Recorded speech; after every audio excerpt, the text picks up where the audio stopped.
Oke, assalamualaikum warahmatullahi wabarakatuh.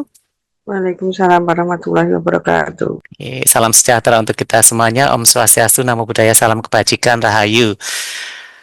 Kami ulangi bahwa ucapan terima kasih kami aturkan kepada teman-teman dari OPD di Pemerintah Kota Yogyakarta, masyarakat, dan juga para pengguna layanan RSUD Kota Yogyakarta, atau secara branding kami menyebutnya adalah Rumah Sakit Jogja. Sehingga dalam acara pagi hari ini Ngobras Mas Jo, itu ngobrol bareng santai bersama Rumah Sakit Jogja. Jadi sapaan kami untuk Bapak dan Ibu semuanya adalah Sobat Mas Jo, Sobat Rumah Sakit Jogja. Pada pagi hari ini, Selasa 3 Februari 2026, pagi-pagi sekali dengan cuaca yang alhamdulillah mendukung, cerah di luar. Mudah-mudahan pagi hari ini tidak mengurangi esensi dari tujuan kita berkumpul di ngobrol bareng santai bersama Rumah Sakit Jogja, tentu saja dengan topik kesehatan dan informasi kesehatan yang nantinya pasti akan bermanfaat untuk Bapak dan Ibu semuanya. Tidak sekarang, mungkin di lain waktu itu akan bermanfaat karena apa yang kita simpan dalam memori kita suatu saat bisa kita recall kembali ketika kita menghadapi situasi yang mungkin relate atau berhubungan dengan apa yang kita punya di dalam memori kita. Baik Bapak dan Ibu, sebelum kita masuk pada materi, mohon izin saya memperkenalkan narasumber pagi hari ini. Di layar mungkin dokter bisa membuka kamera, ya, Dokter Hastuti. Saya mau izin meng-share CV dari beliau, nggih. Ngaten.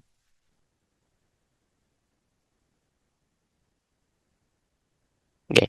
Baik, mungkin sudah muncul di layar Bapak dan Ibu semuanya kurikulum vitae dari pembicara pada pagi hari ini.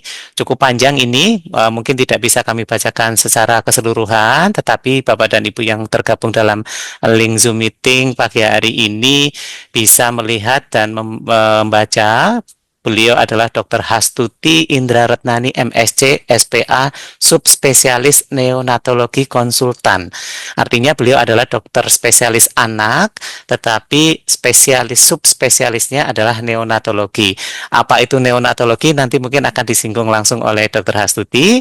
Beliau lahir di luar negeri sana, ya, Westbrook, 14 Agustus 1978. Kemudian beliau saat ini bertugas di RSUD Kota Yogyakarta sebagai subspesialis konsultan neonatologi. Dan juga selain di sini, beliau juga berpraktek di RS Pratama dan juga RS PKU Gamping, Yogyakarta. Nah, ini dari riwayat pendidikan, relate sekali dari mulai pendidikan dokter, kedokteran umum sampai dengan PPDS IK neonatologinya atau subspesialisnya semuanya di Universitas Gadjah Mada. Jadi tidak perlu diragukan lagi, ya, bahwa beliau memang seorang ekspertis, kemudian praktisi yang luar biasa di bidang kesehatan anak. Nah, riwayat pekerjaan beliau juga diawali dari dokter umum sampai dengan saat ini menjadi seorang dokter spesialis anak dengan konsentrasi di subspesialis neonatologi. Mungkin itu yang bisa saya kenalkan. Lebih lanjut nanti neonatologi itu apa mungkin sedikit bisa disinggung oleh Dokter Hastuti. Jadi Bapak dan Ibu yang ada di ruang meeting pada pagi hari ini, peserta ngobras pada hari ini, sapaan beliau adalah Dokter Hastuti. Makasih nggih, Bu Dokter. Nggih. Jadi Dokter Hastuti ini akan menyampaikan. Di virtual background kami muncul bahwa BPLR dan permasalahannya. BPLR itu sendiri adalah berat badan lahir rendah. Berarti kaitannya dengan bayi yang baru lahir dan permasalahannya. Nanti ada istilah yang sering kita gunakan selain BPLR, nanti selanjutnya akan disampaikan oleh Dr. Hasuti. Monggo Dr. Hasuti, kita ngobrolnya santai saja. Nanti mungkin beberapa di tengah-tengah acara atau di tengah-tengah Bu Hasuti menyampaikan, mungkin saya akan interupsi beberapa pertanyaan yang mungkin bisa mewakili dari semua partisipan. Dan seluruh partisipan, jika nanti ada yang perlu didiskusikan atau ditanyakan kepada beliau, silakan meninggalkan pertanyaan atau masukan di ruang chat, sehingga nanti kami bisa membahasnya entah itu nanti di tengah acara atau di sesi akhir. Terima kasih. Selanjutnya layar kami serahkan untuk Dokter Hastuti sepenuhnya, dan mohon izin saya akan membantu untuk share materi beliau.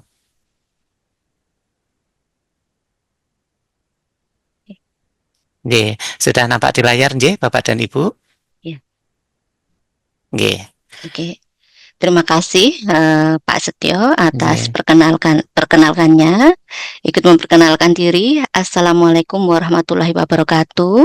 Saya Waalaikumsalam Hastuti warahmatullahi Indra wabarakatuh. Renani. Saat ini kami bekerja di Rumah Sakit Umum Daerah Kota Yogyakarta sejak 2025 ini. Mungkin akan banyak yang bertanya tentang neonatologi apa. Sebenarnya neonatologi itu bagian dari ilmu kesehatan anak, tetapi kita mengkhususkan diri untuk lebih fokus ke bayi atau anak usia 0 sampai 28 hari, karena di usia tersebut banyak sekali permasalahan yang ada pada bayi-bayi lahir gitu. Jadi kita pelayanannya, selain kita melayani pasien anak di usia 0 sampai 18 tahun secara umum, kita juga khusus ada pelayanan subspesialistik anak di usia 0 sampai 28 hari atau sampai dengan usia kehamilan totalnya adalah 40 minggu dihitung jika bayinya mengalami prematur atau usia lahirnya kurang bulan. Demikian ya Mas Setio. Nggih. Berarti untuk pemahaman masyarakat gitu Dokter, saya interupsi. Jadi untuk khusus neonatologi itu menangani pada bayi-bayi yang baru lahir usianya 0 sampai 28 hari. Ya. Itu jika bayi itu lahir di usia kehamilan yang normal gitu Dokter. Tetapi Betul. kalau lahirnya prematur atau sebelum waktunya lahir, hitungannya sampai dengan usia kehamilan 40 minggu, Ya. ngaten nggih Dokter. Nggih, atau 9 bulan. Nggih, baik Dokter. Terima kasih atas pencerahannya terkait dengan istilah neonatologi dan subspesialis yang Dokter ampu. Selanjutnya, mohon izin Dokter mungkin bisa masuk langsung ke materi, nggih. Saya sharekan materinya.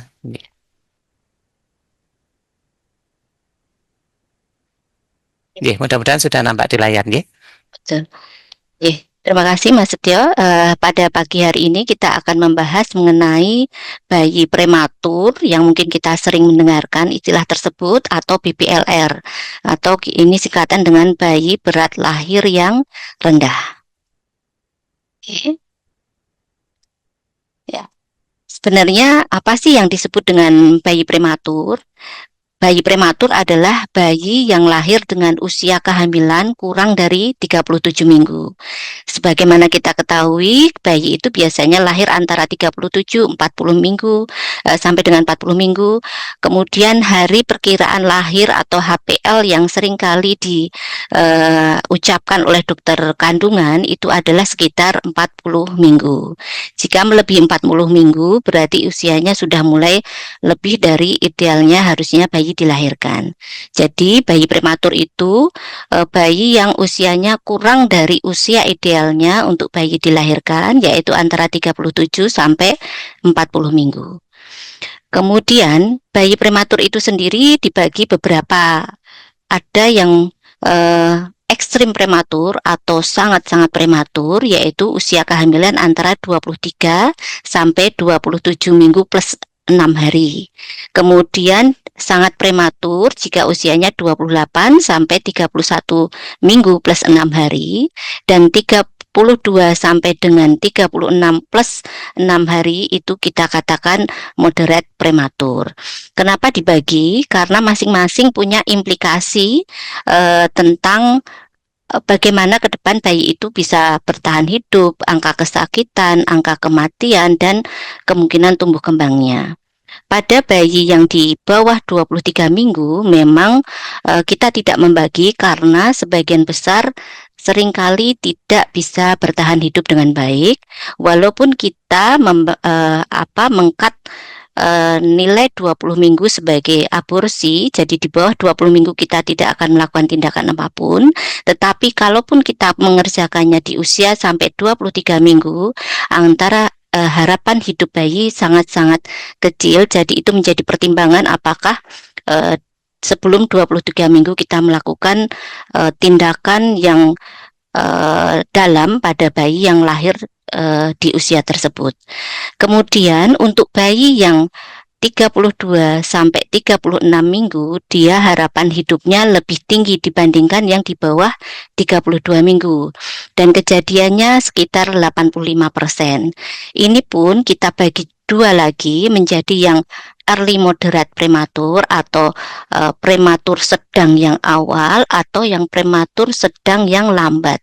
Kenapa kita bagi? Karena yang di bawah 34 minggu atau antara 32 sampai 33 minggu itu juga banyak sekali angka kesakitan yang terjadi dan seringkali yang di bawah 34 minggu membutuhkan pertolongan sampai dengan dokter ahli seperti konsultan neonatologi. Kemudian yang di atas 34 minggu itu untuk dokter spesialis anak secara general harusnya sudah bisa mengerjakan. Ini akibatnya apa? Untuk anak-anak di bawah 34 minggu kita harus mulai berpikir bahwasanya dia membutuhkan ruangan yang khusus atau misalnya dengan neonatal intensive care unit atau ICU-nya khusus untuk neonatus. Jadi itu yang kenapa kita melakukan pembagian tersebut. Untuk rumah sakit Rumah Sakit Jogja sendiri sudah memiliki neonatal intensive care unit, jadi kita bisa melakukan perawatan bayi di bawah 34 minggu ataupun di atas 34 minggu. Demikian Mas Setio. Nggih, bagi ini kalau orang awam membayangkan gitu dokter terkait dengan bayi prematur ini ya, kalau usia-usia kehamilan seperti itu ada yang ekstrim prematur itu bayangannya itu bayinya itu kecil sekali gitu ya dokter, sehingga sangat-sangat sensitif, tidak hanya sensitif terkait dengan sensitif terhadap apapun termasuk penyakit itu sangat sensitif sekali gitu dokter. Sehingga memang perlu perawatan dan disinilah peran dari seorang neonatolog untuk mengatasi atau memberikan treatment dan terapi kepada bayi-bayi dengan yang lahir dengan usia gestasi atau usia kehamilannya memang sangat-sangat ekstrim ya, masih di bawah 32 minggu misalnya kalau yang seperti ini. Baik dokter, kita akan berlanjut ke materi sebelumnya, tapi akan saya ganti yang PowerPoint gitu dokter. Ini sepertinya PDF, mohon izin. Epidemiolognya ya. Betul, secara global memang Indonesia masih cukup tinggi untuk angka kelahiran bayi prematur ya. Ada yang mengatakan lebih dari 10 atau 15, tetapi data WHO di 2010 itu kita ada di blok yang paling ungu, itu sekitar lebih dari 15%. Jadi cukup banyak untuk di Indonesia kejadian bayi prematur. Tentu saja berkaitan ini dengan kesehatan ibu sehingga banyak bayi lahir prematur di Indonesia. Berarti memang modalitas utama untuk bayi yang sehat itu ada dari ibu ya dokter. Betul. Baik dokter, untuk slide berikutnya dokter. Ini di Indonesia sendiri ya, jadi kita bisa mengestimasikan jika data WHO 2014 itu sekitar 10 sampai 10,4%, itu kita ada 520.000 kelahiran prematur per tahunnya, dengan yang butuh NICU kemungkinan antara 52 tambah 26 itu sekitar 78, betul. Itu butuh NICU dengan kemungkinan besar memakai inkubator, memakai ventilator, dan ini membutuhkan konsultan neonatologi. Kemudian kalau yang di atas 32 minggu yang sekian 442 itu bisa saja memakai inkubator dan ventilator tergantung dari kondisi bayi. Jadi cukup banyak, betul. Berarti dengan sekian ini kalau kita hitung-hitungan matematika, tidak semua rumah sakit memiliki tempat tidur khusus atau ruang perawatan NICU gitu ya. Betul. Mungkin kemungkinan besar untuk harapan hidup dari bayi dengan prematur ini ya kecil gitu dokter, bisa menurun gitu. Sehingga kalau di RS Jogja sekarang sudah ada NICU, sehingga mungkin kalau menemui kasus-kasus bayi prematur yang di bawah 28 minggu bisa menangani gitu dokter monggo dokter lanjut dengan yang selanjutnya. Ini hanya untuk pengetahuan umum, untuk berapa sih yang kita anggap berat badan lahir itu rendah. Jadi berat badan lahir itu dikatakan rendah kalau di bawah 2.500 gram. Sebagaimana diketahui, kalau berat badan lahir yang dianggap cukup atau BPLC itu antara 2.500 sampai 4.000 gram. Kalau di bawah itu 1.500 sampai 2.500 dikatakan berat badan lahir rendah, sangat rendah kalau antara 1.000 sampai 1.500 dan amat sangat rendah kalau di bawah 1.000. Nah, untuk inkubator sendiri wajib diberikan pada bayi di bawah 1.500. Tetapi ada beberapa rumah sakit yang meningkatkan agak lebih tinggi jadi sampai dengan 2.000, tetapi yang wajib memang di bawah 1.500. Betul. Dan untuk rumah sakit Jogja sendiri sudah punya inkubator sebenarnya cukup nih, ada 10 gitu, jadi saya rasa bisa menambah layanan untuk bayi kecil. Artinya sekarang gini ya dokter, 2.500, 1.000 gitu kalau orang apa mungkin menyebutnya 2,5 kilo gitu ya dok. Kalau normalnya gampangannya adalah bayi baru lahir itu harusnya 2,5 kilo. 2,5 gitu. Sampai 2,5 sampai 4 kilo. 4 kilo, 4 kilo sudah termasuk besar gitu dokter. Di atas 4 kilo besar. Mungkin lanjut ke yang selanjutnya dokter. Ya, nah ini juga kalau tadi kita prevalensi atau jumlah bayi prematur itu sekitar 10,4 sampai 15, ternyata BBLR juga sama bahkan lebih tinggi. Artinya mungkin kalau ini sampai 11,37 atau di tahun yang sama itu sekitar 18,5, itu artinya prevalensi atau jumlah BBLR itu ternyata lebih banyak dari prematur. Hal ini disebabkan apa? Ada beberapa bayi yang cukup bulan tetapi ternyata dia kecil, tidak sesuai dengan usia kehamilannya. Betul, yang kita katakan sebagai bayi kecil masa kehamilan atau KMK. KMK ini sendiri juga berisiko terhadap outcome atau kedepannya pada bayi. Jadi tidak menutup kemungkinan bayi yang lahirnya di usia kehamilan yang sudah matang gitu ya dokter. Tetapi berat badannya terlalu kecil atau terlalu rendah gitu ya, itu juga bermasalah karena bayi mungkin lebih rentan dibandingkan dengan bayi yang lahir dengan berat badan normal, ngaten gitu dokter. Ini kita lanjut ke yang mana dok? Ya betul. Jadi Ini ya dok.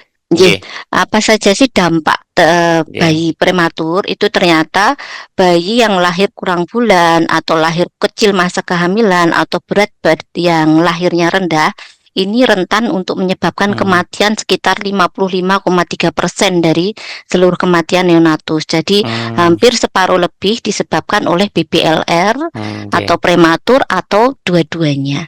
Gitu, Jadi memang harapan hidupnya kecil nih dokter untuk bayi dengan prematur atau berat badan lahir rendah.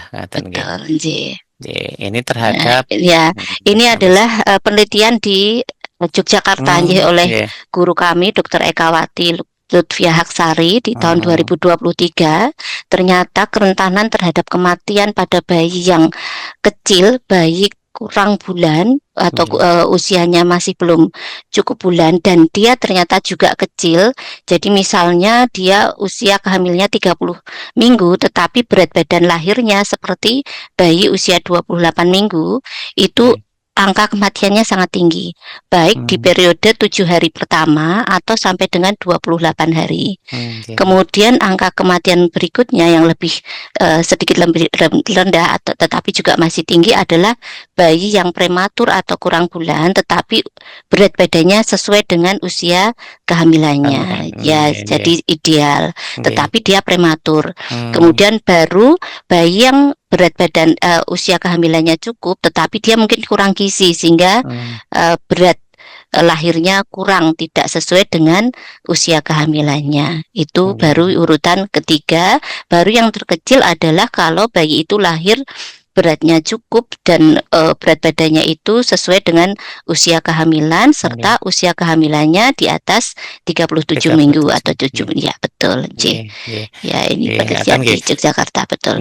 Apakah dokter apakah kalau misalkan bayi lahir prematur tadi saya sempat menyimak bayi lahir prematur tetapi berat badannya seperti bayi normal, ngaten niku kira-kira itu bagus atau mungkin ada kecurigaan lain dokter? Ya betul. Jadi harusnya bayi prematur itu ya usia berat badannya sesuai dengan usia kehamilan. Tetapi misalnya bayi prematur 32 minggu kok beratnya besar seperti usia 34 minggu, berarti ada sesuatu. Jadi dia besar menurut usia kehamilannya. Biasanya faktor risikonya banyak. Apakah ibunya mengalami diabetes mellitus nggih, atau dia nggih. bayi kembar tetapi mengalami twin to twin transfusion. Jadi bayi yang Nggih. satunya memompakan ke bayi yang Yang satunya satunya nggih, lagi nggih. sehingga dia lebih besar. Kemudian juga bayi yang mengalami kondisi autoimun misalnya hidrofetalis itu Nggih, juga nggih, bayinya besar. Nah, nggih. bayi yang besar menurut kehamilan itu juga banyak resikonya, bisa Nggih, nggih. kondisi jantungnya yang kurang baik atau Nggih. kadar gulanya yang ngedrop Kurang nggih. ataupun iya betul. Jadi memang bayi itu harus lahir sesuai dengan usia kehamilan. Nggih, Nggih, nggih, betul. nggih. Matur nuwun, Dokter. Kita Nggih, lanjutkan, Dokter. iya. Mana yang ini ya? Nggih. Eh, masalah Ya, medis. masalah medis bayi prematur itu Nggih. yang paling banyak adalah organ yang belum matang. Jadi dia tidak siap untuk hidup di luar lahir.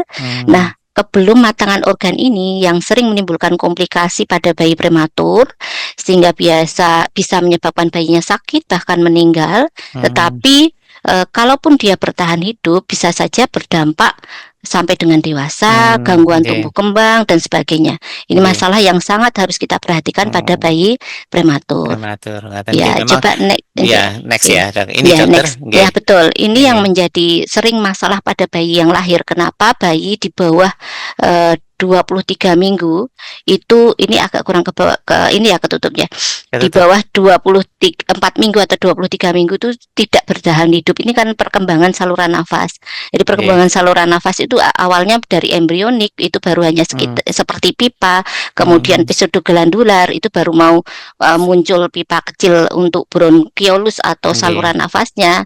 Kanalikular itu baru saluran nafas atas baru ke saluran nafas kecilnya baru mulai, kemudian Nggih. yang perkembangan sakular itu baru memulai ke perkembangan paru yang ada gelembung alveoli atau Alveoli, gelembung nggih. pertukaran nafas oksigen di situ. Nggih, nggih. Baru perkembangan yang matang adalah alveolar. Yang itu di situ alveolinya sudah matang, kemudian dia siap menerima pertukaran oksigen dari luar ke dalam paru-paru.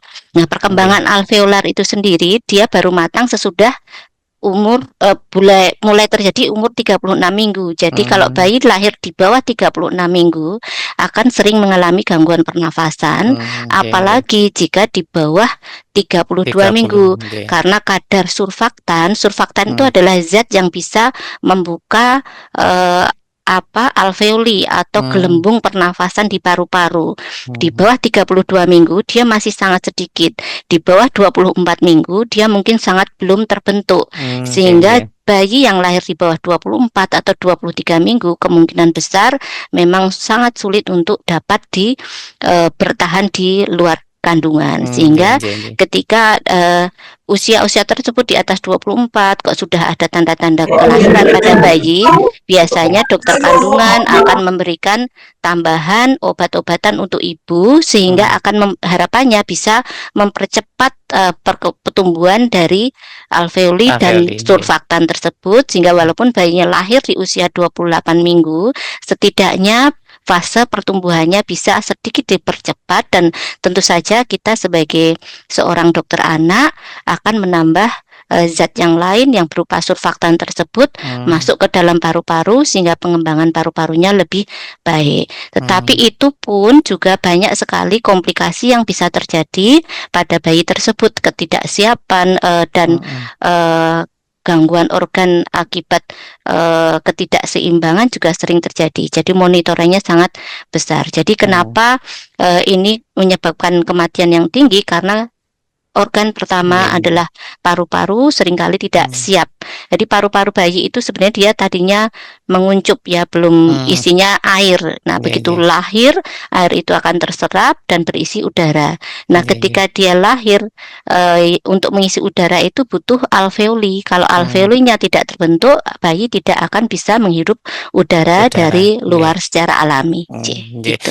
Jadi kalau sekilas melihat slide yang ini saja sudah jelas bahwa bayi yang prematur, terlebih yang usianya belum sampai 24 minggu ya usia kehamilannya, memang permasalahan utamanya pasti di pernafasnya karena paru-parunya, bahasa awamnya paru-parunya belum belum terbentuk berkembang. dengan sempurna, Betul, ngaten nggih. betul, Nah, nggih, nggih, nggih, baik. betul, Baik, nggih. dokter. Kita lanjutkan ke yang lain. Jadi jelas Ya, bahwa bayi prematur ini nanti permasalahan utamanya ada di pernafasan satu, nggih. betul, Kemudian nggih. yang lain, dokter, Nah, nggih. betul. Ini yang mengikuti yang sering sekali terjadi di rumah sakit, yaitu gangguan medis pada bayi prematur. Itu paling sering pernafasan yang dinamakan sindrom distres respirasi atau respiratory distress syndrome, Nggih. atau yang kita sebut sebagai hyaline membran disease karena kekurangan dari surfaktan itu tadi. Itu yang paling sering terjadi. Kemudian juga bayi kecil itu ternyata sering nggak mampu untuk bernafas karena otot-ototan pernafasannya belum bisa bergerak secara maksimal. Ini yang kita namakan apnu Apnu, prematuritas, ya. Jadi nggak nafas karena prematur. nggih. Kemudian kalaupun bayi ini mengalami selamat dalam jangka waktu tertentu dengan obat-obatan dan memakai ventilator mekanik, seringkali ketika kita lepas dengan alat medis, baik itu dengan ventilator yang mesin yang langsung ke paru-paru ataupun yang di hidung, dia seringkali tidak bisa lepas alat yang disebabkan oleh gangguan dari perkembangan paru-paru itu sendiri yang dinamakan displasia bronkopulmonar, yang akhirnya berakhir dengan penyakit paru kronik pada bayi prematur. Kemudian bayi prematur juga sistem imunnya sangat rendah sehingga bayinya sering kali sudah mulai baik kok jelek lagi, ternyata dia mengalami kondisi infeksi berat atau infeksi yang menyeluruh ke dalam tubuh bayi yang kita namakan sepsis neonatorum. Kemudian bayi kecil itu juga berisiko mengalami infeksi. Jadi mungkin ibunya infeksi saluran kencing, keputihan, demam ketika melahirkan, ketika dalam persalinan, atau dia batuk, itu bayinya juga sering mengalami infeksi di paru-paru karena kuman tersebut masuk ke dalam saluran pernafasan bayi. Kemudian bayi kecil itu juga kadang-kadang sistem pencernaannya belum matang. Akibatnya apa? Makanan yang masuk ke dalam usus tidak bisa dicerna dengan baik sehingga bayinya mengalami enterokolitis nekrotikan atau mengalami kerusakan sel-sel usus sehingga sel-sel ususnya bisa mengalami lubang dan infeksi tentu saja yang menyeluruh ke dalam tubuh. Kemudian bayi kecil juga walaupun sehat ternyata juga dia mengalami gangguan penyerapan sehingga tumbuh kembangnya kurang bagus dan mengalami GERD atau muntah. Sementara GERD itu sendiri juga bisa menyebabkan masuk ke saluran nafas dan bayinya mengalami perburukan akibat muntahnya tersebut. Kemudian bayi prematur itu juga sistem darahnya kadang juga belum matang sehingga sering kali mengalami anemia atau kekurangan zat hemoglobin. HB-nya rendah, bisa di bawah 10. Kemudian juga trombositnya juga rendah dan sebagainya sehingga berisiko perdarahan pada bayi, ya, baik perdarahan baru ataupun perdarahan pencernaan atau perdarahan kulit dan sebagainya. Kemudian ada beberapa bayi prematur juga sering kali mengalami gangguan metabolisme. Jadi bayi prematur sering mengalami kadar gula yang rendah, yang itu juga butuh tata laksana khusus. Gangguan elektrolit tubuh juga sering kali terjadi yang harus butuh tata laksana khusus. Dan kadang-kadang karena sistem jantungnya masih banyak lubangnya, jadi ketika lahir itu bayi itu beberapa masih ada lubang yang harusnya lubang itu sudah tertutup ketika bayinya lahirnya usianya cukup bulan. Tapi begitu kurang bulan, dia ada beberapa lubang yang menyebabkan gangguan. Yang paling sering menjadikan kematian pada bayi adalah kalau salah satu lubang yang namanya ductus arteriosus yang biasanya usia 3 hari itu menutup, dia tidak menutup dan itu menyebabkan gangguan di fungsi jantung, bisa hipotensi dan sebagainya. Kemudian bayi prematur itu juga sering mengalami gangguan penglihatan, retinanya tidak matang, kemudian apalagi membutuhkan oksigen yang tinggi. Oksigen tinggi itu khususnya untuk membantu pernafasan, tetapi juga oksigen tinggi ternyata juga mempengaruhi perkembangan dari retinanya. Iya betul. Jadi bayi-bayi prematur yang apalagi yang memakai oksigen tinggi itu wajib untuk dimonitor kondisi kematangan dari retinanya oleh ahli retina mata. Dan Hmm. alhamdulillah di Rumah Sakit Jogja kita sudah ada Ada, Dokter nggih. Amel, Dokter Nggih. Amelisa, konsultan retina yang kita nanti bisa bekerja sama agar penanganan bayi prematur menjadi lebih holistik. Nggih. Kemudian untuk gangguan pendengaran juga seringkali terjadi pada bayi prematur karena pertumbuhan dari sel-sel pendengarannya masih belum baik, dan itu juga harus kita monitor secara wajib, secara berkala dengan usia tertentu. Dan alhamdulillah untuk Rumah Sakit Jogja juga sudah ada Nggih. screening untuk pendengaran tersebut. Nggih. Nggih. Ya. Jadi kalau melihat slide ini ya dokter, bayi yang lahir prematur dengan khususnya yang berat badannya memang lahirnya rendah, itu memang gangguannya itu kalau generasi sekarang menyebutnya complicated kata gitu dokter. Oh, nggih, Complicated sekali, betul. jadi hampir semua sistemnya itu terganggu atau memang memang belum siap untuk lahir ngaten gitu dokter. Betul. Belum Nggih. siap, artinya organ itu belum siap berfungsi secara normal ngaten gitu dokter. Iya, Sehingga leres. permasalahannya sangat kompleks dan ini menjadi tugas yang sangat berat untuk seorang neonatolog ngaten gitu dokter. Nggih. Karena Iya. hampir semuanya bermasalah ngaten gitu dokter Iya. organnya. Nggih. Baik. Ya, betul. Hal Nggih. ini menyebabkan memang masalah medis pada bayi prematur menyebabkan kematiannya tinggi, juga kesakitannya tinggi, monitoringnya juga cukup lama, butuh detail sekali, dan ini harus tidak hanya diketahui oleh neonatolog, untuk spesialis anak, untuk dokter umum di puskesmas ataupun di rumah sakit, juga untuk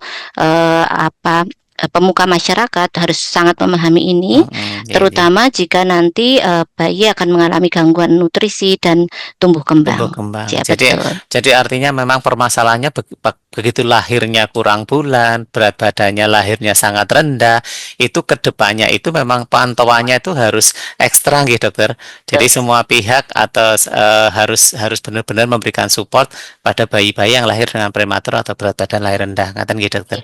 Mungkin kita berlanjut ke slide berikutnya ini. Ya, ini tadi saya mengatakan tentang masalah nutrisi, ya. Kalau kita sudah lepas dari kematian, mohon maaf, mortalitas ataupun kesakitan, morbiditas, kita dihadapkan lagi dengan masalah nutrisi pada bayi prematur.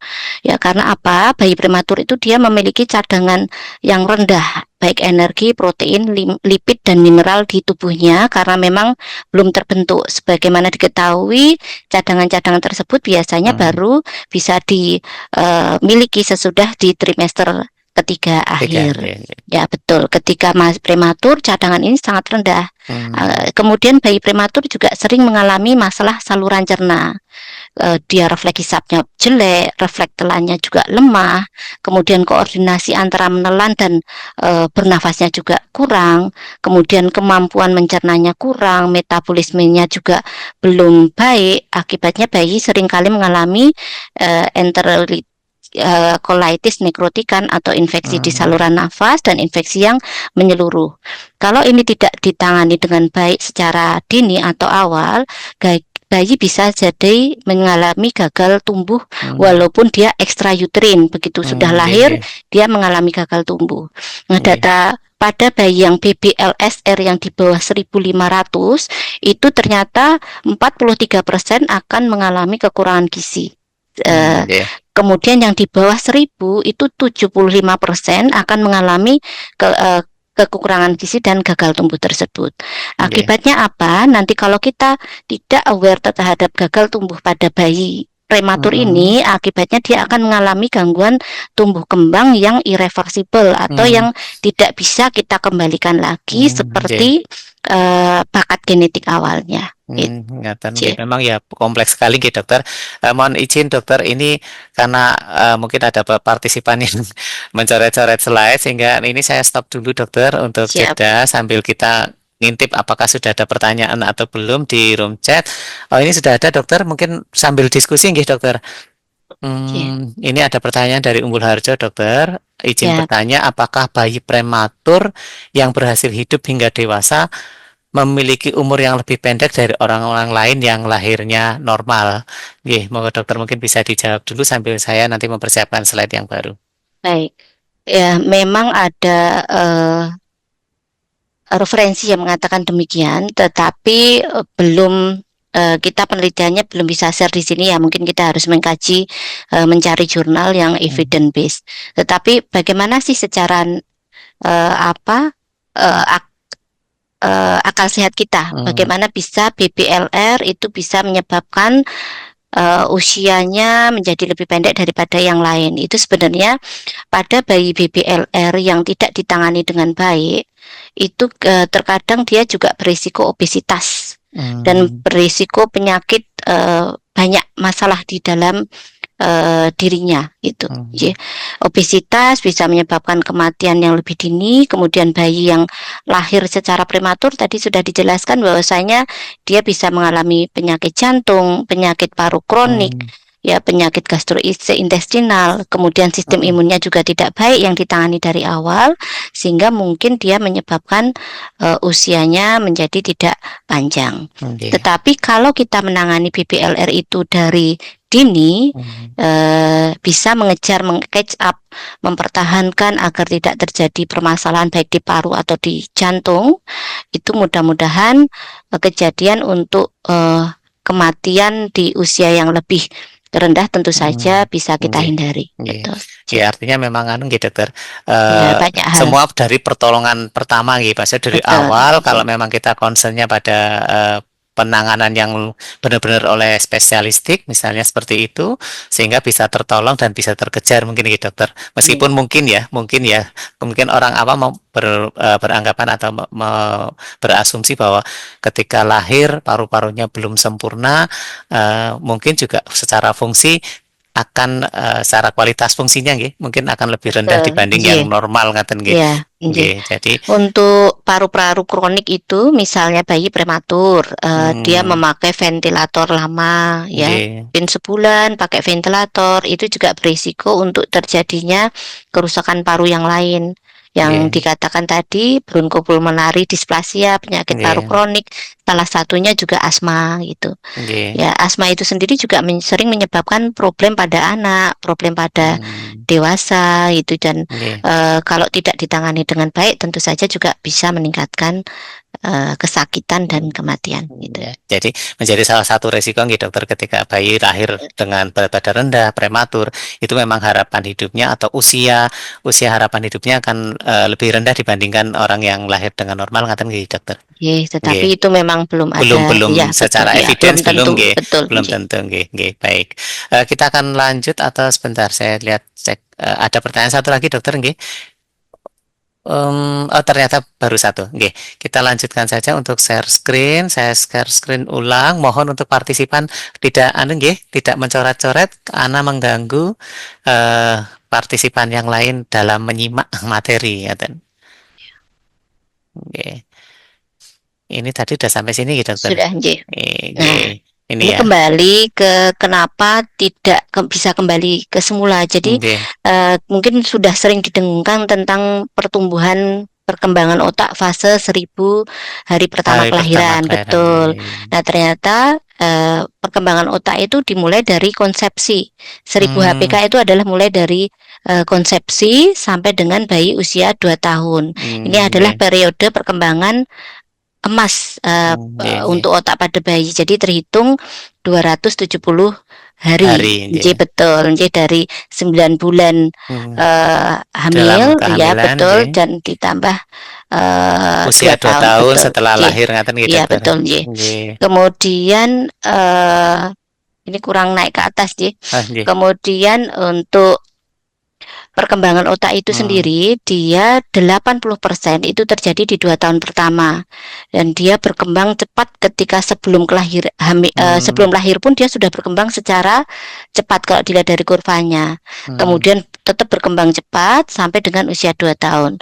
Jadi kemudian baru sesudah itu sekitar 20% itu berkembang lambat sampai dengan usia 5 tahun. Jika kita kehilangan periode sebelum bayi lahir dan sesudah bayi lahir dia mendatar, tentu saja ini bisa tidak sebaik potensi dari genetiknya. Mungkin bapak ibunya sangat cerdas, bisa saja anaknya cuman sedang atau Nggih, cerdas nggih. saja, atau malah lebih buruk mengalami gangguan tumbuh kembang. Nggih, Itu, berarti nggih. ini Jadi periode emas pembentukan otak itu 2 betul, tahun nggih. pertama gitu, Dokter, nggih. Ya, Jadi memang betul, ini mungkin semua asupannya nggih, artinya nutrisinya betul, dan lain-lainnya harus memang yang paling bagus itu di usia-usia 0 sampai 2 tahun ini ya, Dokter, untuk perkembangan betul. otak.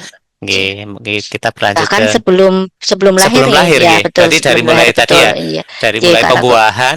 betul, itu kalau Nggih. di dalam intrauterinya dia perkembangannya Hmm, bagus, kemudian dilanjutkan dengan sesudah kelahiran, itu tentu hmm, saja dia bisa tetap optimal, nggih, tidak berbeda dengan anak yang lainnya. Jadi nggih. jangan khawatir Bapak Ibu yang memiliki bayi prematur, kita bisa mengejar ketertinggalan ini sampai di 2 tahun pertama, kemudian baru berkembang lebih lambat lagi sampai Apa? usia 5 tahun 5 tahun, gitu, nggih, ya. nggih, nggih, di usia balita nggih, Dokter, nggih. Baik, nggih. Lanjut ke slide selanjutnya, Dokter. Ini, nah, solusi pencegahan kesehatan ibu, nggih. Ya, Ya. bagaimana solusi pencegahannya? Yang Hmm, pertama, kita tentu saja kesehatan ibu. Jadi kita hmm, mempersiapkan dari ibu itu remaja. Jangan nggih, sampai ibu itu mengalami kekurangan gizi di usia remaja sehingga ketika sudah usia dewasa eh, mengalami gangguan nutrisi itu juga tidak nggih, bagus. Jadi remaja harus sehat, nutrisinya juga bagus sehingga hmm. dia ketika menjadi dewasa dan menjadi calon Calon ibu ibu itu dia udah siap, nggih. ya betul nutrisinya Nggih, bagus. Jadi nggih, sebelum hamil sudah kesehatannya baik, selama hamil baik, dan setelah hamil pun ibunya juga dalam kondisi yang baik untuk hmm, mempersiapkan nutrisi yang berupa ASI. nggih, Kemudian khusus untuk bayi yang prematur kita ada nutri khusus atau asuhan hmm, nutrisi bayi prematur yang memang harus betul-betul diperhatikan dengan tujuan keduanya adalah untuk pertumbuhannya optimal, nggih. proses fisiologik atau metaboliknya normal, dan komplikasi yang terjadi akibat bayi prematur itu menjadi lebih minimal. Minimal, nggih, Ya, yang nggih. ini karena ada dokter umum yang dari puskesmas, ini bisa perkirakan ya target pertumbuhan kalau bayi Hmm, di bawah 1000 itu paling tidak 19 gram per kilogram berat badan per hari, oke. antara 1000 sampai 1500 sekitar 17, kemudian Hmm, 1500 sampai 2216,4, dan sampai dengan 3000 itu sekitar 13,4 gram per kilogram berat badan per hmm, hari, nggih. yang kita bisa menghitung dengan memperhatikan ketika bayi kontrol ke puskesmas. Nggih. Ya, Nggih, berarti ini anu ya untuk teman-teman dari puskesmas atau dari betul. Fasiankes yang lain kaitannya dengan pertumbuhan, target pertumbuhan gitu, Dokter. Ya, Jadi kalau betul. prematur taruhlah yang cukup besar nih ya 2.200 Ya, sampai 300 gram, berarti per harinya harus naik 13,4 gram ngaten gitu, Dokter, betul. per 3 hari. gram Jadi per kilogram berat per badan per hari. kilogram berat badan per hari. Artinya ini memang harus jeli dari petugas kesehatannya gitu, Dokter, Betul, untuk betul. memantau ini. Nggih, Nanti nggih. harus bisa menghitungnya. Oke, Ya, baik, kita oke. lanjutkan, Dokter. Nah, ini sebelum berlanjut ke slide berikutnya, ini yang paling banyak digaungkan oleh pemerintah kaitannya dengan kesehatan calon ibu ya, Dokter. Betul, Ada TTD nggih, Dokter. Tablet tambah darah nggih, Dokter. betul, ya, betul. Nggih, tablet tambah darah. Jadi Bapak dan Ibu yang mempunyai putri beranjak remaja sudah menstruasi, ini ada program pemerintah tablet tambah darah. Ini salah satunya memang tujuannya untuk ini ya, Bu, Dokter, mempersiapkan bagaimana nanti menjadi seorang ibu yang sehat, Lihat. menyiapkan keturunan atau generasi yang sehat juga nggih. Jadi kalau kalau ibu dengan anemia di kala hamil itu pasti akan berpotensi bermasalah pada kehamilannya dan juga ke janinnya ngaten gitu, Dokter. Nggih, Karena nggih. zat besi termasuk di dalam nutrisi, Nggih, nutrisi pada nggih. ibu hamil. Nggih, baik. Ya. Kita lanjutkan, Dokter. Ini selanjutnya problem kematangan saluran cerna nggih, Dokter. Monggo, Dokter. Jadi ini selanjutnya kenapa bayi prematur itu seringkali mengalami problem ya, itu terutama kalau di bawah 34 minggu. Oke. Kalau bayi di atas 34 minggu itu walaupun dia prematur tetapi biasanya refleks hisapnya sudah mulai ada, dan koordinasi antara dia menghisap, menelan, dan mengambil nafas itu sudah mulai ada juga. Nggih. Kecuali bayi sakit ya, ada beberapa yang di atas 34 minggu ini mengalami gangguan. Nah, bayi yang di atas 34 minggu idealnya bisa menyusu ibu secara langsung. Tetapi menyusu ibu infus secara langsung ini pun kita harus melihat pertumbuhan tiap harinya bagaimana, apakah betul efektif apa tidak, apakah kita perlu memberikan tambahan misalnya dengan pemberian melalui sendok, melalui gelas cangkir gitu, nggih. Tetapi untuk bayi yang di bawah 34 minggu, kadang-kadang refleks hisapnya itu belum begitu matang atau dia hampir matang. Koordinasi antara mengisap, menelan dan bernafasnya juga kadang-kadang ada, kadang-kadang tidak. Sehingga di antara 32 sampai 34 minggu seringkali kita masih merawat di ruang NICU untuk kita berikan baik secara sonde ataupun secara minum. Tetapi sebagian besar kalau belum di atas 34 minggu kita tidak berani untuk memberikan langsung lewat mulut. Biasanya memakai sonde yang lewat mulut hanya untuk melatih dengan tetes-tetes, dengan monitoring karena untuk menghindari bayinya gumoh karena tidak bisa menelan dan atau tersedak karena dia koordinasinya antara menelan dan bernafasnya tidak baik. Kemudian untuk bayi di bawah 32 minggu itu juga lebih buruk lagi untuk refleks hisap dan koordinasi menelannya bahkan tidak ada, itu juga wajib kita memakai sonde. Nah, kalau bayi yang lebih kecil lagi di bawah 28 minggu ini biasanya berat badan bayinya di bawah 1000 gram, ini belum ada kemampuan dalam refleks menghisap ataupun gerakan apalagi mengkoordinasikan menghisap, menelan dan bernafas, dan sayangnya lagi gerakan ususnya itu juga betul tidak baik sehingga seringkali dia mengalami stagnasi ASI di pencernaan dan menyebabkan peradangan di usus dan seterusnya yang menyebabkan necrotizing enterocolitis yang tadi kami sebutkan.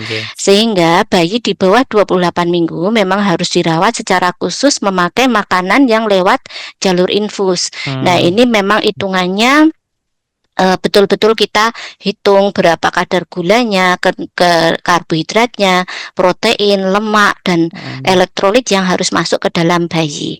Nah, ini yang menyebabkan bayi harus dirawat secara lebih lama jika lahir di bawah 28 minggu.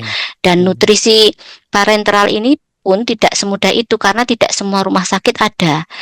Mungkin hanya rumah sakit tertentu yang memiliki NICU yang ada, dan alhamdulillah untuk rumah sakit Jogja sudah ada, betul, sudah ada untuk nutrisi parenteral khusus untuk bayi yang kecil. Jadi kita sudah biasa mengerjakan pemberian nutrisi parenteral baik yang total ataupun yang dengan tambahan masih dengan susu formula. Susu ASI.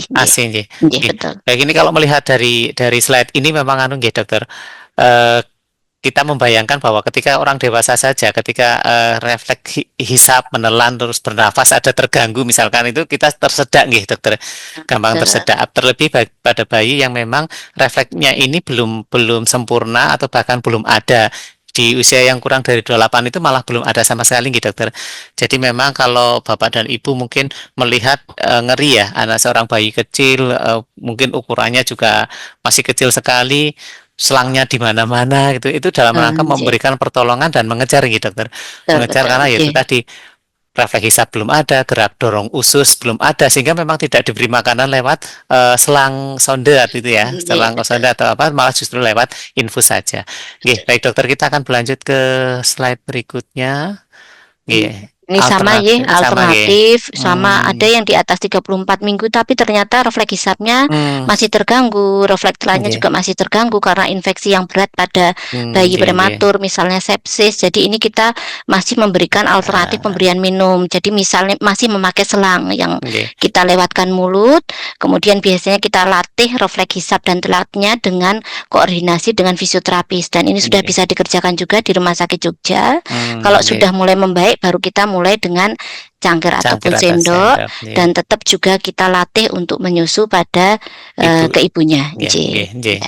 Artinya kalau melihat seperti ini tuh sudah lahir prematur saja sudah bermasalah, terlebih lahir prematur kemudian ada tambahan penyakit lain kan dokter. Ini kalau ini kan sepsis. Baik, kita lanjutkan dokter. Sebentar. Ya. Oke. Ini sebenarnya hanya pengetahuan untuk Pengetahuan dokter, untuk ya, nggih, ya bagaimana cara kita mengecek, ya mengisapnya nggih, seperti apa, nggih, menelannya seperti nggih, apa. Ini kalau baik langsung bisa menyusut, tetapi kalau tidak baik dengan cangkir atau sendok itu nggih, atau dengan nggih. sonde, dokter. Oke, baik dokter, sebelum kita melanjutkan ke slide berikutnya, ini saya mau ngintip room chat dulu, mudah-mudahan ada pertanyaan atau belum, oke, biar tidak menumpuk. Ada pertanyaan dokter, ini dari Oki Humas, izin bertanya di usia berapa dan kondisi bagaimana bayi prematur dengan BBLR dikatakan sudah sehat atau normal, sama dengan kondisi bayi normal. Kemudian apa yang harus diperhatikan untuk tumbuh kembang selanjutnya, ngaten dokter. Baik, ya. Memang usia kehamilan itu memang kita harus hitung ya dari usia berapa dia lahirnya, kemudian kondisinya juga ada plot-plot tertentu, ya, baik itu pertumbuhan dan perkembangan. Ya untuk pertumbuhan perkembangan bayi prematur itu nanti ada buku pink, Oke, ada kurva Fenton di situ ya. Walaupun kita yang terakhir sudah pakai Interchat, nanti ada di PowerPoint ini juga. nggih. Ya, usia berapa sih kondisi yang bagaimana bayi prematur dikatakan sudah sehat atau normal atau sama dengan kondisinya bayi normal. Jadi nanti ada batasan 40 minggu itu kita sudah bisa masuk ke kurva bayi normal. Normal, nggih. Apakah BBLR ini normal atau tidak pertumbuhannya, tentu saja harus diplotkan di masing-masing usia bayi tersebut. Karena bayi usia lahir 32 minggu dengan 34 minggu dengan 40 minggu tentu saja berbeda, plotnya berbeda. Oke. Kemudian untuk perkembangan memang kita harus melihat secara langsung, baik dengan diskusi dengan orang tua ataupun memperhatikan, mengetes perkembangan bayi di rumah sakit dan kita plotkan apakah sudah sesuai apa tidak. Ini nanti Oke. bisa diperiksakan ke dokter anak atau ke dokter umum atau dokter tumbuh kembang atau dari neonatolog juga ada. Nanti ada cap tertentu, ada Denver test dan sebagainya yang Nggih. kita untuk mengetahui apakah sudah sehat atau normal. Nggih. Idealnya harapan kami di usia bayi 7 bulan maksimal itu sudah bisa mengejar ketertinggalan dan sama dengan bayi-bayi yang lainnya. Jadi harapannya insya Allah bisa. Nggih. Betul. Nggih. Baik, mudah-mudahan menjawab pertanyaan dari Mas Oki tadi ya. Kemudian ini sebentar, sepertinya banyak dokter, ini banyak menarik Oke. ini. Sebentar. Tadi dari Oki, kemudian selanjutnya ini yang dari Kelurahan Semaki. Izin bertanya, sebelumnya saya melahirkan prematur di usia kandungan 8 bulan dengan BBLR 1975 gram. Panjangnya 42. Yang ingin saya tanyakan, apakah berat badan dan tinggi badan maupun perkembangan anak akan terpengaruh karena saat ini usia 4 tahun tapi beratnya susah naik dan tingginya juga kurang. Ngaten. Ya, betul. Jadi memang setiap hari prematur seperti yang saya katakan tadi, nggih, prematur itu ternyata biasanya dia harusnya bayi itu kan lahir di usia 40 minggu. Nggih. Begitu kok atau 9 bulan 10 hari. Begitu 8 bulan itu mungkin sekitar 36 minggu, 35 minggu nggih untuk lahirnya. Berarti apakah ibunya mengalami masalah apa tidak sehingga kok bayi harusnya lahir di usia 40 minggu kok ini lahirnya di usia 36 minggu. Biasanya kita melihat oh berarti mungkin ibunya ada permasalahan sehingga bayinya lahir belum waktunya. Dan memang BBLR yang beratnya 1975 dengan panjang 42 itu dulu diplotkan di usia kehamilan berapakah dia lahir dan apakah berat badan lahirnya ini sesuai dengan usianya saat itu, misalnya 35 minggu dan panjangnya sesuai dengan usia saat itu. Dan ketika bayinya kok ternyata tidak sesuai, misalnya usianya 35 minggu tetapi kok ini beratnya seperti bayi 34 minggu, berarti kita betul-betul memperhatikan untuk mengejar ketertinggalan agar tidak mempengaruhi berat badan dan tinggi badan di usia 4 tahun itu. Jadi memang perjalanannya cukup panjang. Dan ini memang yang menjadikan kita bahwasanya bayi yang prematur merupakan bayi dengan high risk infant atau bayi yang berisiko tinggi yang harus termonitor dengan ketat baik oleh dokter di puskesmas atau dokter di rumah sakit, dan kita tidak ingin terjadi loss of follow up atau lepas dari follow up kami agar tumbuh kembangnya menjadi optimal. Nah, untuk yang dari Bapak atau Ibu dari Kelurahan Semaki ketika menanyakan apakah berat badan dan tinggi badan mempengaruhi perkembangan anak, ya Nggih. tentu saja iya, tetapi kita juga nanti akan melihat betulkah ini berat badannya kurang berdasarkan umur, apakah berat badannya kurang berdasarkan tinggi badan, dan apakah tinggi badannya kurang berdasarkan umur, yang artinya tergolong stunting apa tidak. Nggih. Nah, untuk stunting atau stunted itu memang kita harus juga mengetahui dari bakat genetik dari kedua orang tuanya. Jadi jika mengalami keraguan-raguan tentang hal ini, memang nanti bisa tindak ke puskesmas atau sampai dirujuk ke rumah sakit. Karena ini usianya saat ini 4 tahun ya. 4 tahun itu kita masih memprogram juga untuk stunting dan wasting. Di bawah 5 tahun masih ditangani di rumah sakit agar kita bisa mengejar ketertinggalan yang ada.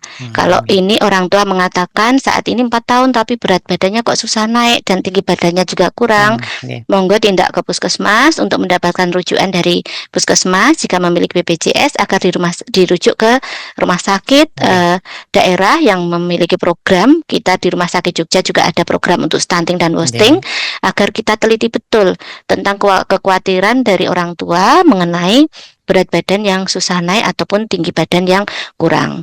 Tetapi sekali lagi, setiap bayi prematur memang berisiko untuk mengalami gangguan pertumbuhan, artinya tumbuhnya berat badan dan tumbuhnya tinggi badan, dan mempengaruhi juga perkembangan, artinya untuk kemampuan kognisi, kecerdasan, dan seterusnya. Ya, Itu demikian, betul. Mudah-mudahan sangat lengkap Ki sudah menjawab dari Kelurahan Semaki, dan informasi saja untuk teman-teman atau partisipan yang ada di Ngobras pagi hari ini. Kita Ngobras ini roadshow ya. Roadshow artinya 3 hari berturut-turut kita menghadirkan spesialis anak, membahas tentang kesehatan anak dan kaitannya dengan tumbuh kembang. Besok pagi kita akan hadir kembali. Besok ada dokter spesialis anak lain dan juga akan tandem dengan psikolog untuk membahas terkait kendala atau ada gangguan tumbuh kembang pada anak, termasuk dalam tumbuh kembang yang dari sisi psikologi.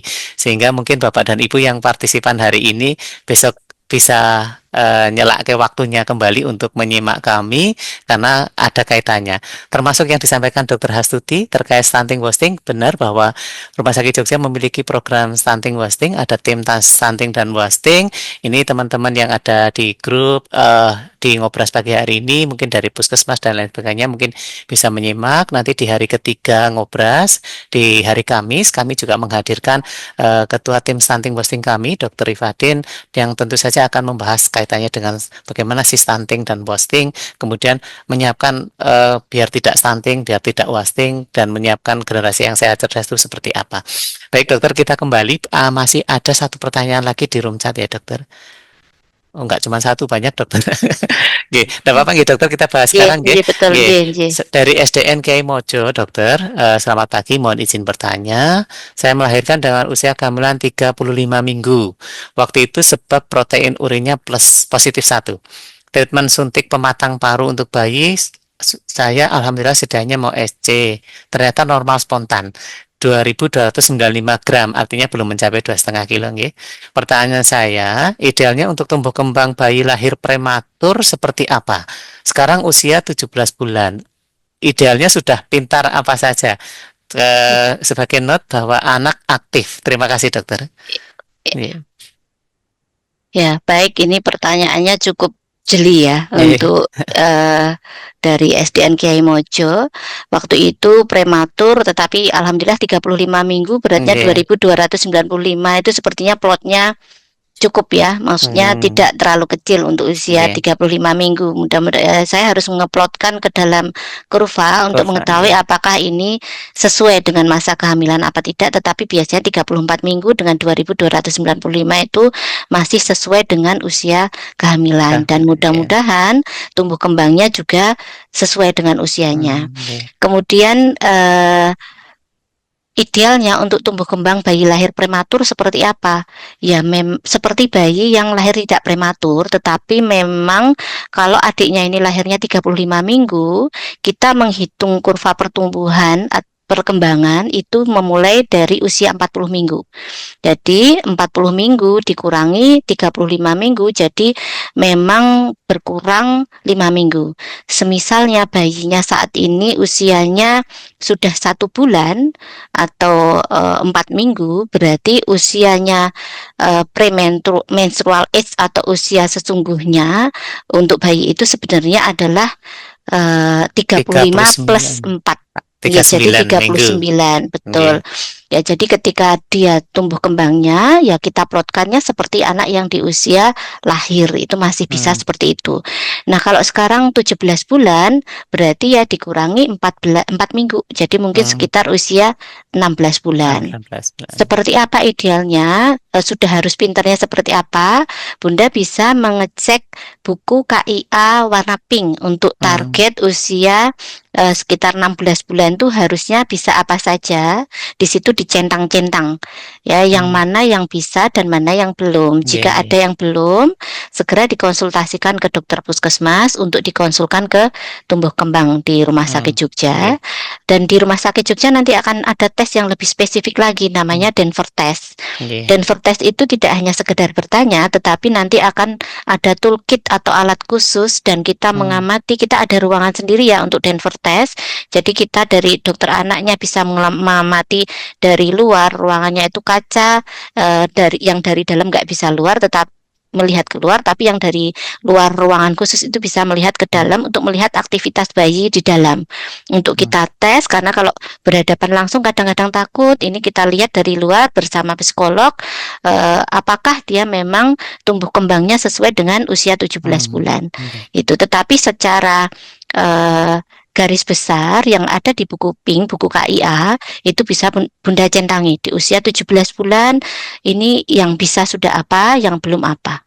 Itu. Kalau ada keraguan-keraguan ternyata belum bisa, ke puskesmas agar kita bisa mengerjakan tes yang lebih lanjut dengan tes yang lebih valid yang kita namakan Denver Test. Kalau memang mengalami gangguan tumbuh kembang, nanti kita bisa melakukan terapi sesuai dengan apa yang kurang, apakah di motorik halusnya, motorik kasarnya, personal sosial atau bahasanya. Kita di sini sudah ada terapi wicara dan terapi okupasi, betul. Tetapi untuk terapi perilaku saat ini masih bekerja sama dengan Rumah Sakit Dr. Sarjito.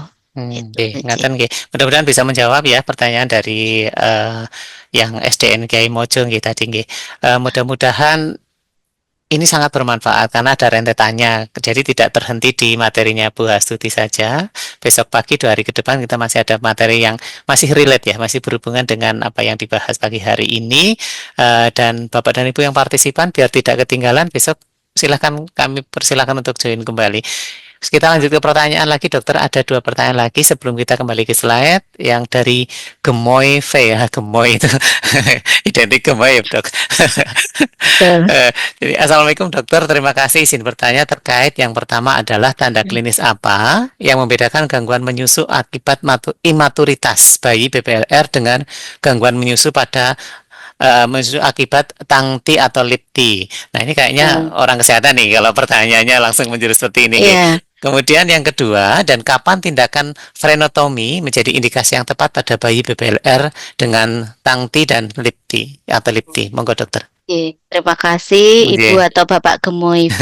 Gitu, memang pertanyaannya yang pertama, tanda klinis apa yang membedakan gangguan menyusui akibat imaturitas bayi BPLR dengan gangguan tongtai atau liptai? Kalau dulu waktu awal-awal saya menjadi dokter spesialis anak, tongtai liptai itu masih jarang kita bicarakan. Saya kebetulan menjadi dokter spesialis anak itu sekitar 12 tahun yang lalu. Tetapi pada akhir-akhir ini seringkali memang trennya ada tongtai, ada liptai gitu. Bagaimana membedakannya? Tentu saja dengan imaturitas BPLR, kalau itu yang ditanyakan, coba cuci tangan yang bersih sesudah kering dengan tisu yang cukup bersih ya. Masukkan jari kelingking ke dalam mulut bayi. Apakah refleks hisapnya bagus apa tidak? Itu artinya dia sudah cukup matur apa tidak. Secara teori tadi bayi di bawah 34 minggu itu memang maturitasnya itu masih cukup kurang baik, tetapi idealnya di atas 34 minggu sudah bisa menyusu dengan baik atau menghisap dengan baik. Itu untuk membedakan refleks hisap. Kemudian untuk refleks hisap yang terganggu akibat tongue tie atau lip tie itu mungkin nanti akan ada tanda-tandanya ya. Jadi nanti akan ada kriterianya, ada tesnya, ada hitungannya apakah tongue tie ini menyebabkan gangguan menyusu pada bayi yang sehingga harus dilakukan tindakan frenotomi. Itu jadi ada tesnya untuk kita nilai. Nah, ternyata pada beberapa bayi yang mengalami tongue tie atau lip tie itu beberapa juga sesudah di frenotomi ternyata juga tidak memperbaiki kondisi bayi, tetap saja dia mengalami gangguan menyusu atau perlekatan. Jadi tidak selalu kita menyalahkan tongue tie atau lip tie-nya ya untuk mendiagnosis gangguan menyusui pada bayi. Jadi memang harus ke dokter untuk memutuskan apakah ini skornya memenuhi syarat untuk dilakukan frenotomi apa tidak. Itu ada skornya sendiri. Itu ya untuk Bu Gemoy ya. Mudah-mudahan menjawab Betul, agar tidak FOMO ya, tidak FOMO tentang tangtai betul. Dan mungkin partisipan yang lain untuk istilah-istilah ini mungkin lebih disediakan mungkin apa ya, lidahnya pendek akibat otot yang di bawah lidah itu. Betul, ada kait gitu, ada kait ya itu nanti dipotong, harapannya kaitnya itu nanti bisa lepas, jadi lidahnya bisa bergerak, lebih fleksibel gitu ya pergerakannya, sehingga menghisapnya lebih bagus. Biasanya bentuk lidahnya juga jadi seperti huruf love gitu karena ketarik dengan frenulumnya tadi ya. Betul.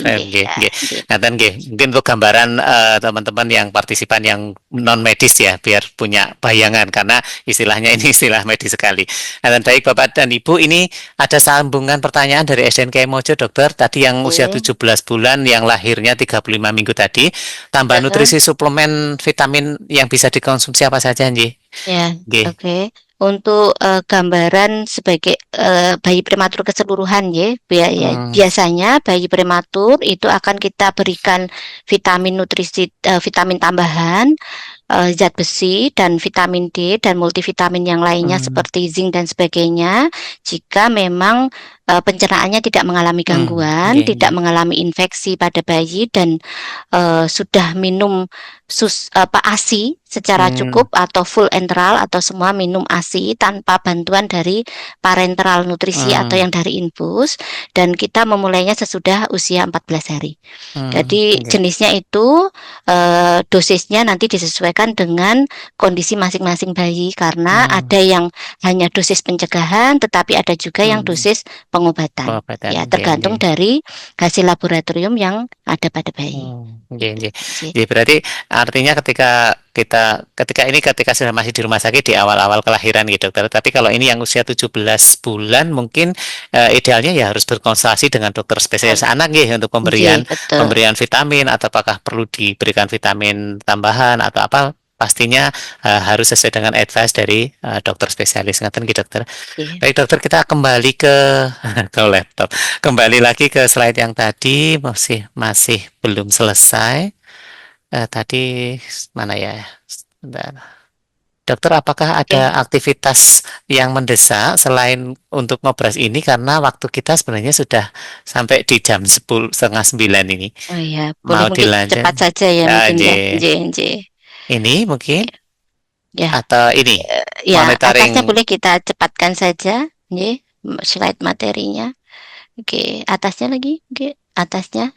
Ya, jadi nutrisi pada bayi prematur itu bisa nutrisi parenteral atau lewat infus, nutrisi enteral lewat minum, bisa ASI ibunya sendiri. Ini tetap prioritas untuk ASI ibunya sendiri, karena kalau ASI donor itu kadang-kadang usianya berbeda, dan jangan lupa ASI donor itu tidak semua dilakukan screening untuk infeksi virus seperti tokso, CMV, Oke. ya kalau HIV/AIDS itu kan selalu ada screening, tetapi untuk TORCH itu kita tidak melakukan screening. Dan untuk pasteurisasi tidak semua rumah sakit mempunyai pasteurisasi standar, tetapi ada juga yang memiliki pasteurisasi sederhana untuk menghilangkan kemungkinan infeksi TORCH ataupun CMV tersebut. Kemudian pada kondisi tertentu ada yang diberikan susu formula dan susu fortifikasi. Yang ini mungkin yang belum banyak diketahui adalah susu fortifikasi. Untuk WHO sendiri, bayi yang BPLR dan tidak mendapatkan ASI ibu boleh diberikan ASI donor, ASI ya, donor. tidak langsung ke susu formula, tetapi dengan ASI ASI donor donor. rekomendasinya, betul. Oke. Ya, lanjut kemauan secara Oke. cepat. Nah, ini yang saya maksudkan dengan fortifikasi ASI. Bisa dari ASI ibunya, tetapi ASI itu didiamkan 1 jam atau diperah awal menjadi formil atau susu ASI yang bening dan Oke. hin milk atau ASI yang di belakang. Oke. Hin milk itu kalorinya jauh lebih tinggi sehingga dia bisa mempercepat pertumbuhan pada bayi Oke. prematur, atau dienapkan sehingga susu yang di atas mengampul itu hin milknya, yang bawahnya formil. Nanti yang Formil. betul. Jadi kita fortifikasi ASI pada bayi prematur yang pertumbuhannya terganggu dengan memberikan hin milk ini. Kalau memang susunya memang kurang, tetap dengan keduanya tetap kurang, kita bisa memberikan human milk fortifier dengan merek yang cukup banyak ada di pasaran. Dan ini ada beberapa yang di coverage BPJS, tetapi sebagian besar tidak di coverage dan harganya masih cukup mahal. Dan ini yang menyebabkan kadang-kadang orang tua agak kesulitan untuk mendapatkannya dari segi biaya dan ketersediaan dari HMF tersebut. Tapi untuk tambahan pengetahuan, lanjut. Kemudian untuk monitoringnya bagaimana? Untuk berat badan, kita timbang bayi prematur itu setiap hari di rumah sakit dan berkala di saat pulang, bisa setiap minggu sekali atau sesuai dengan kontrol. Tetapi untuk panjang badan dan lingkar kepala memang idealnya diukur setiap minggu. Dilanjut. Ini adalah target pertumbuhannya, ya. Jadi ada target seperti tadi, termasuk panjang badan dan lingkar kepala. Dilanjut saja, ini bagiannya dari dokter. Nah, ini juga pengukuran baik ini di posyandu ataupun di fasiankes, ya. Bayi harus dalam keadaan telanjang, tangannya tidak ngelawer-ngelawer keluar, kemudian panjang badannya di bawah 2 tahun kita masih mengukur panjang badan bukan tinggi badan, ya, agar validitasnya lebih bagus dari puncak kepala sampai dengan tumit yang ditekuk. Kemudian lingkar kepala melewati yang bagian paling nonong itu namanya frontal bone, dan yang bagian paling menonjol di belakang untuk memberikan data yang paling akurat tentang lingkar kepala. Lanjut. Ya, pemantauannya ini yang tadi saya katakan, yang tadi ditanyakan adalah pertumbuhan masih dengan bayi prematur, kita memakai kurva Fenton jika bayinya masih di bawah usia 40 minggu gitu. Jadi misalnya lahirnya 34 minggu, di usianya saat ini sudah 1 bulan atau 4 minggu, berarti dia premenstrual age-nya 30 minggu, 34 ditambah 4. Jadi 38 minggu. Ini masih memakai kurva Fenton. Tapi kalau nanti dari 34 minggu dia sudah saat ini sudah usia 5 bulan, misalnya 5 bulan misalnya sudah 34 minggu, untuk 40 minggu kan 6 minggu. Berarti kalau sudah 1,5 bulan usianya, dia bisa berubah menjadi kurva WHO Y-score. Atau kalau panjang badannya sudah lebih dari 45. Nah, ini tadi pertanyaannya dari yang bertanya bagaimana pertumbuhannya agar sesuai dengan bayi normal. Harapannya di usia 7 bulan itu sudah memasuki kriteria standar 2 SD sampai dengan plus 2 SD atau 10 persentil atau 50 persentil dari kurva WHO. Bukan lagi kurva Fenton. Nah, yang kaitannya dengan vitamin pada bayi prematur karena sering mengalami gangguan HB ataupun vitamin D, itu monitoring biokimianya adalah anemia dan osteopenia. Vitaminnya juga ikut di dalamnya adalah zat besi dengan berbagai macam merek dan vitamin D dengan berbagai macam merek yang ada. Itu. Bisa dilanjutkan. Nah, ini kurva Fenton. Kurva Fenton ini sayangnya tidak ada di kurva WHO yang ada di buku pink yang biasa. Dia hanya di kurva di buku bayi kecil. Kurva ini hanya sampai dengan 40 minggu, walaupun di sini sudah bisa sampai 50 minggu, tetapi harapannya sesudah 40 minggu dia berpindah ke kurva WHO biasa yang biasa kita kerjakan di puskesmas, atau yang terbaru sebenarnya dengan intergrowth, tetapi sayangnya intergrowth ini belum kita pakai secara keseluruhan, tetapi internasional sudah mulai memakai intergrowth gitu, betul. Lanjut. Baik, dokter. Ini yang WHO ya, betul, dokter? ini yang WHO yang biasa kita kerjakan di Posyandu. Kita juga ngeplotkan ini, harapannya nanti akan dibahas lebih dalam oleh Dokter Ifadin di hari berikutnya. Ini bukunya Dokter Ifadin dan Dokter Purwati Sripur ya, besok pagi. Betul, Kemudian ya ini adalah buku KIA kecil. Buku Fenton ini hanya ada di buku KIA khusus bayi kecil. Nah, ini yang kita monitor ada pertumbuhan. Jadi bayi ketika lahir itu memang pertumbuhannya ini ada panjang badan atau lingkar kepala dan berat badan. Ini juga ada nilai-nilai khusus, ini sebenarnya harus dipelajari oleh dokter, tetapi setidaknya kita mengetahui perkembangan itu sesuai dengan grafik itu. Nah, yang kanan ini yang dimerahi itu grafiknya turun. Ketika berat badannya sudah mulai turun, ini kita sudah mulai aware jangan sampai mempengaruhi lingkar kepala menjadi turun ataupun panjang badan menjadi turun yang nanti akan berakibat stunting dan wasting di usia berikutnya. Lanjut ya, dokter. Betul. Ya. Yang mana? Oke, ini yang terakhir. Sebelumnya udah mau yang terakhir ya. Oke.